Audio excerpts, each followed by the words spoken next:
For more on where things stand regarding Iran and where they might go next, let's bring in Heritage Foundation Senior Research Fellow Brent Sadler. Brent, the president paused these strikes. He threatened a massive attack, then paused it. Why do you think that's going on? Well, two reasons come to mind. First is the potential to resupply, rearm, and reposition for exactly that major strike. And the advice that was just commented on earlier, that the commander CENTCOM, Admiral Brad Cooper, that the current attacks against the coastal areas reached the end of its effectiveness.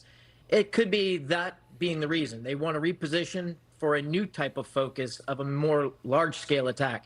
The other, of course, is the one that seemingly on the surface is to allow negotiations between Iran and Oman to play out, but there's very little hope that's going to have any meaningful change.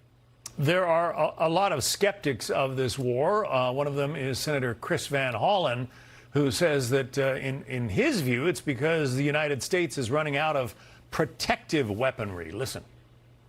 We have depleted our interceptors, which are the weapons we use to intercept incoming Iranian attacks, which are obviously necessary to protect American troops. And so we are depleting these every day, despite the fact that we could face other potential conflicts around the world. Donald Trump said, "We won this war. We won." Those were his words back in March. And so the question is, now we're in July. Why are Americans still getting killed? Why is the Strait of Hormuz still closed? Have we won the war? That's what the president said. Well, it's still very much at play. And unfortunately, decisions made by senators like Senator Van Hollen for more than just a few years, for several decades and administrations, have prevented us from getting our defense industrial base where it needs to be to produce at scale the type of munitions he's referring. But the threat from the Iranian military is significantly lesser. So the concern about these interceptors running out of supply is not as much of a concern. You know, of course, an eye on the Pacific is always really the metric to watch, but the threat to forces in the region are significantly lower than before, not zero, but this question about capacity is a longer standing one that's still yet to be addressed. And again, the president has quite a lot of options. And again, if this pause is just to reposition, I think it's to actually have a much more effective military hammer blow on the IRGC to compel him to an end. The Israelis have not been very involved in these latest strikes, haven't been as involved since the beginning of the war. Benjamin Netanyahu is going to be meeting with President Trump this week. Here's what he had to say about the status of the Iranian regime.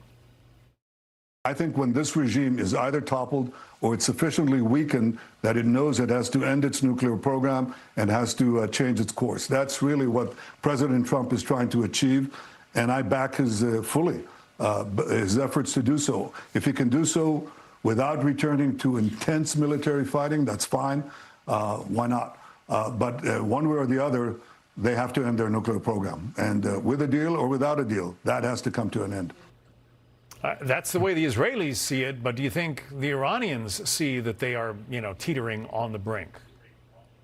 I think they know it is. There was the leaked document a little over a week ago that said that less than 10% of the Iranian people support the regime. And we do know in January you had large numbers of protesters out. I mean, since they've done a brutal crackdown.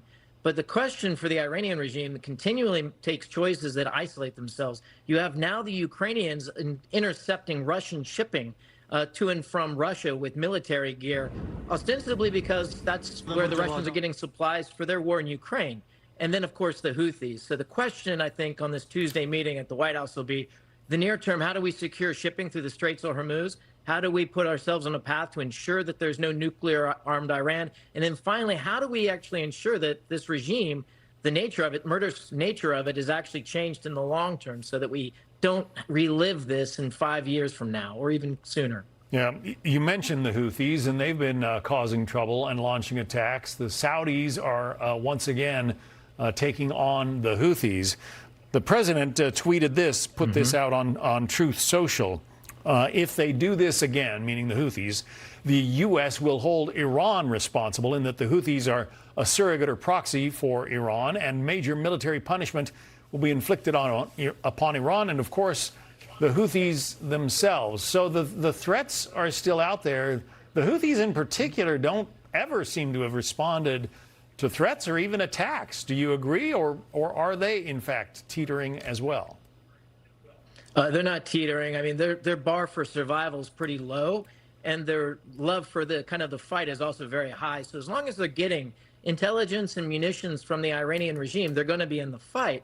But another important point on this, Saudi Arabia has quite a network of supporters, direct military supporters from countries like Pakistan, Indonesia, perhaps even Malaysia, that in the past have actually supported Saudi Arabia in past fights against the Houthis in Yemen. So when the Iranians trigger this fight between the Houthis and the Saudis, they're actually further isolating themselves even more so. All right. It's going to be an interesting week with Benjamin Netanyahu meeting with the president. Brent Sadler from the Heritage Foundation. We appreciate it. Thank you. Thank you. Be sure to like and subscribe for all the Fox News latest on YouTube and catch full shows streaming now on Fox One.